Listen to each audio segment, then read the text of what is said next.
futuro profissional brilhante, cheio de possibilidades de conectar a sua essência com uma carreira cheia de propósito, ganhar dinheiro com isso também, porque não é pecado, e vambora! Hoje vamos falar sobre as habilidades do profissional do futuro. Muito bem, quando a gente entra em contato com todas essas informações de tendências, de novas tecnologias, de novos modelos de negócio, a gente tende a teorizar muito as coisas e muitas pessoas acabam ficando com todas essas informações só no campo das ideias, em elucubrações de como é que vai ser o futuro, traçando cenários possíveis e tudo mais e conectando pouco isso com o nosso dia a dia prático. Eu acredito em algo diferente. Eu acho que a gente tem que sim ter no nosso radar, no nosso mapa, mapeadas todas essas tendências, essas possibilidades, para que quando alguma coisa aconteça, a gente já esteja preparado. E ao mesmo tempo, aos pouquinhos, a gente vá desenvolvendo essas habilidades que são necessárias para assim criar as oportunidades de carreiras promissoras. Se a gente for parar para pensar, são muitas habilidades que a gente precisa desenvolver e que muitas vezes a nossa escola não teve a capacidade de nos passar. Mas a boa notícia é que a gente não precisa de anos e anos e anos para desenvolver essas habilidades, as tais soft skills tão necessárias e tão desejadas pelas empresas, pelos novos negócios. Hoje eu vou falar com você sobre 4 dessas habilidades e de uma forma muito prática, muito pragmática, com base sempre na minha experiência pessoal, porque eu acho que assim fica mais verdadeiro, fica menos, enfim, teorização das coisas. Habilidade número 1, fluência digital. Aqui é quase óbvio que se a gente está entrando na era digital, é meio óbvio ululante que a gente precisa ter a fluência digital de saber conversar nesse idioma. Muito bom, muito bonito, mas na prática isso quer dizer o quê? O que eu vejo é que em cada área essa digitalização ou esses novos modelos digitais, eles acontecem de uma determinada forma. Por exemplo, no comércio, através do e-commerce e de novos modelos de negócio criados a partir do e-commerce.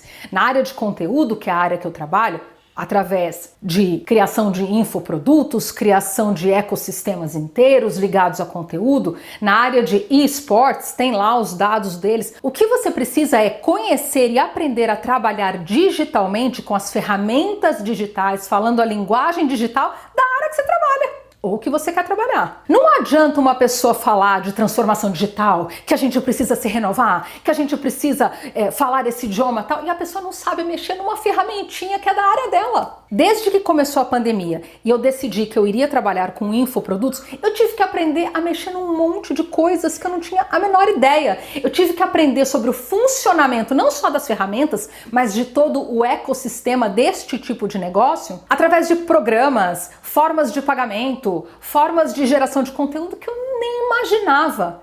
Só que a única forma de fazer isso é fazendo. É simplesmente sentando a bunda na cadeira e aprendendo a fazer de verdade. É que nem uma pessoa que quer trabalhar com mídias digitais, aí ela vai lá, ela compra um curso de Google AdWords, de tráfego pago, e não senta para criar uma campanha. De que adianta fazer curso e não colocar em prática? Para vocês terem uma ideia, quando eu lancei o primeiro curso aqui, que foi a Escola do Trabalho Remoto, eu nunca tinha entrado numa plataforma de cursos. Como é que cadastra o produto? Como é que é feito o pagamento? Como é que é a legislação de impostos? Como é que você trabalha com afiliados? Isso tudo você vai aprendendo conforme você vai fazendo. E muitas pessoas não têm essa paciência. Agora, como é que uma pessoa ela vai saber sobre modelos ainda mais avançados, mais sofisticados, se ela não sabe o básico? Não tem como. Então, se você trabalha com comércio, você já entrou lá e pilotou um site de e-commerce? Sabe como é que é feita a programação? Quer dizer, não o código, você não precisa ser programador. Embora eu vou dizer para você que hoje cada vez mais é importante a gente ter alguma noção, até para saber conversar de igual para igual com o programador para ele não te enrolar. Então tem que sentar lá e montar. No começo, o seu primeiro e-commerce, a sua lojinha vai ficar uma bosta? Vai ficar uma bosta. Ok, aí você melhora, e melhora, e melhora, e melhora, e um dia vai ficar legal. E aí sim você estará apta a começar a entender novos modelos. Porque não adianta querer explicar o que é um DVD, quem é dos anos 80 vai me entender, para quem não sabe o que é uma televisão. As coisas, elas são em sequência, e se você vai ficando para trás nesses passos, daqui a pouco você não consegue mais acompanhar. Entendeu? Então, fluência digital. Olhe para o seu mercado, entenda quais são as ferramentas e como ele está se digitalizando e quais são os modelos digitais mais inovadores que existem e tente entrar, trabalhar com eles de alguma forma, ou pelo menos começar. Habilidade número 2. Essa segunda habilidade tem tudo a ver com a primeira, porque é o seguinte, pensa comigo, se você começar a ter que fazer curso, faculdade, MBA, para cada nova habilidade que você precisa desenvolver, desculpa, eu acho que você vai à falência. O que eu quero dizer com isso? Que é preciso desenvolver o autodidatismo, ou seja, a capacidade de aprender por conta própria. O que não faltam são informações, são recursos para que você mesmo aprenda coisas novas. Existe o YouTube, existem cursos, às vezes gratuitos, existem cursos pagos e mais baratos, e existem os próprios tutoriais das plataformas das coisas que você precisa aprender. Tinha uma pessoa que trabalhava na agência que eu amava, que é o Felipe. O Felipe era o seguinte, o Felipe editava alguns vídeos lá, nossos e tudo mais, e vira e mexe quando eu queria alguma coisa no vídeo, um efeito especial, eu virava pra ele e dizia assim, Felipe, você sabe como fazer tal coisa? Ele olhava pra mim, falava, claro, pode deixar, só um minutinho que eu já vou resolver pra você. Passava 2, 3 horas, voltava Felipe lá com a solução. Sabe como é que ele tinha feito? Não é que ele sabia, não. Ele foi procurar um tutorial no YouTube. Ele foi se virar e foi assim que ele foi aprendendo e hoje faz vídeos maravilhosos como esse, ó.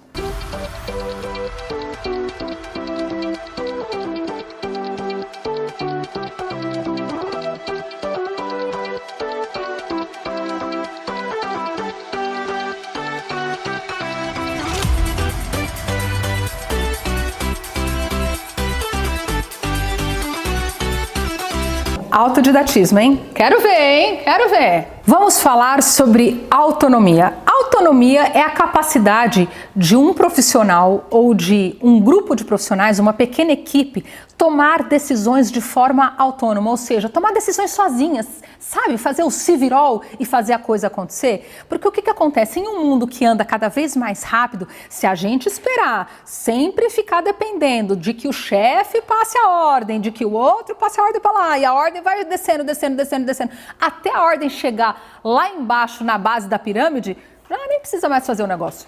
Eu sei que algumas organizações, elas vão falar assim para você, a gente quer que você seja autônomo, que você tome as decisões desde que você não erre, né? Porque aí se você erra, se você tenta fazer do seu jeito e erra, você é punido.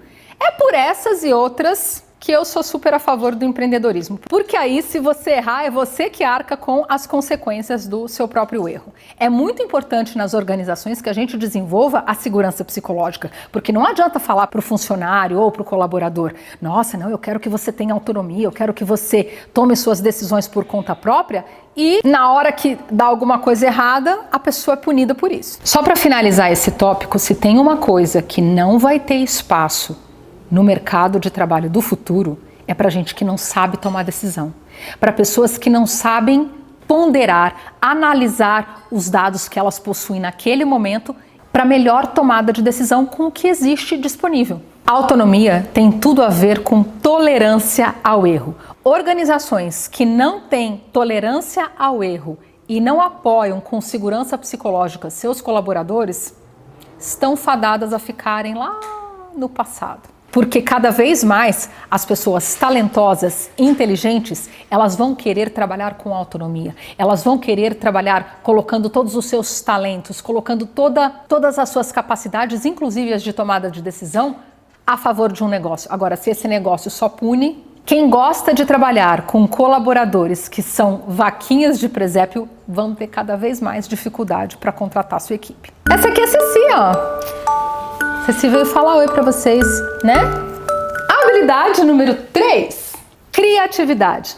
Claro, quando a gente fala em criatividade, a gente não está necessariamente falando daquelas habilidades artísticas, criativas do ponto de vista da arte. Estamos falando da criatividade para a resolução de problemas. E aí você vai me perguntar, mas Alessandra, eu não sou criativa, como é que eu faço para ficar mais criativo, mais criativa? Tenha contatos com informações de áreas diferentes, converse com pessoas de áreas diferentes que não são necessariamente aquelas da sua profissão, aquelas que concordam com você. Uma das recomendações que eu faço para você é, quando você for escolher cursos para você fazer, escolha alguns cursos que não tenham nada a ver com a área que você trabalha. Eu sempre gosto de comentar sobre o curso de canto para musicais que eu fiz uma época e que me ensinou tantas coisas, todas aquelas técnicas de voz, de cordas vocais, você aprende sobre a fisiologia da voz. Gente, eu usei tanto isso foi tão útil para mim no meu próprio trabalho com publicidade, me trouxe um novo networking. Então, para ser mais criativo, é importante que você busque novas referências. E aonde você encontra essas novas referências?